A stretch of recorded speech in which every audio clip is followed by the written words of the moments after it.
கிறிஸ்துவிலே மிகவும் பெரியமானவர்களே, 22/7/2024 உங்களை சந்திப்பதில் மகிழ்ச்சி அடைகிறேன். வாருங்கள், ஒரு நிமிடம் நாம் ஜெபிப்போம்.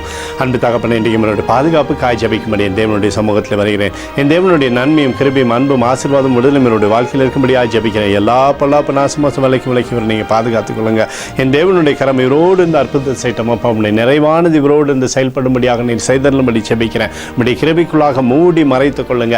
இயேசு கிறிஸ்து சிந்தின பரிசுத்த ரத்தத்தை இவர் மீதும் ஒரு குடும்பத்தின் மீதும் செய்கிற சகல காரியத்தின் மீது பூசுகிறேன். ஆகவே இந்த நாள் முழுவதும் மகிமையின் ஆசீர்வாதம் இவரோடு இருந்து செயல்படுவதாக. மத்திய 16:19 பரலோகத்தின் திறவுகோலை நான் உனக்கு தருவேன் என்று சொல்லி எழுதப்பட்டக்கூடிய வார்த்தையின்படி அப்பா, இவருக்கு நன்மையினாலே இவருடைய வாழ்க்கையை நீங்கள் திருப்தியாக்கி சகல ஆசீர்வாதத்தையுமே இவருக்கு தாங்கப்பா. பாதுகாத்து வழி நடத்துங்க. இவரோட பேரை பெருமைப்படுத்துங்க. இயேசுவின் நாமத்திலே ஒப்பு கொடுத்து ஜெபிக்கிறேன் நல்ல பிதாவே, ஆமேன். பிரியமான ஜெப பங்காளரை, ஒரு நிமிடம் நம்ம இந்திய தேசத்திற்காகவும் ஜெபிப்போம்.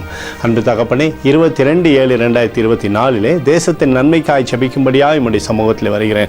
இந்திய தேசத்தை நீங்கள் ஆசீர்வதிக்கும்படியாக ஜெபிக்கிறேன். ஆசீர்வதிங்க. தேசமானது நம்முடைய கிருபையினால் நிரப்பப்படும்படியாக செய்யுங்க. நம்முடைய மகிமையானது தேசத்திலிருந்து செயல்படும்படியாக செய்யுங்க. தடைகளை எல்லாவற்றையும் மாற்றி கர்த்தருடைய கரம் எங்களோடு இருந்து அற்புதம் செய்யும்படியாக நீர் செய்தருளும்படியாக ஜெபிக்கிறேன். அப்பா, எங்களுக்காக அடித்து நொறுக்கப்பட்டிருக்கூடிய இயேசு கிறிஸ்துவும் அவர் சிந்தின விலையேறப்பட்ட ரத்தத்தை வைத்து ஒப்புக் கொடுக்கிறேன். அத்தோடு இந்திய தேசத்தில் எழுப்புதலை தரும்படியாய் ஜெபிக்கிறேன். எழுப்புதலை தருவீராக. எழுப்புதலை எங்கள் கண்கள் பார்க்கும்படி நீர் ஆசீர்வதிக்கும்படி ஜெபிக்கிறேன். நேற்றும் இன்றும் என்றும் மாறாதவராகி இயேசுவின் நாமத்திலே ஒப்புக்கொண்டு ஜெபிக்கிறேன் நல்ல பிதாவே, ஆமேன். பிரியமான ஜெப பங்காளரே, ஆண்டவர் நம்மளுடைய ஜெபத்தை கேட்டிருக்கிறார். இந்த நாள் முழுவதும் கர்த்தராகிய இயேசு கிறிஸ்துக்குள் நீங்கள் வளரும்படி உங்களை வாழ்த்தி ஆசீர்வதிக்கிறேன். ஆமேன்.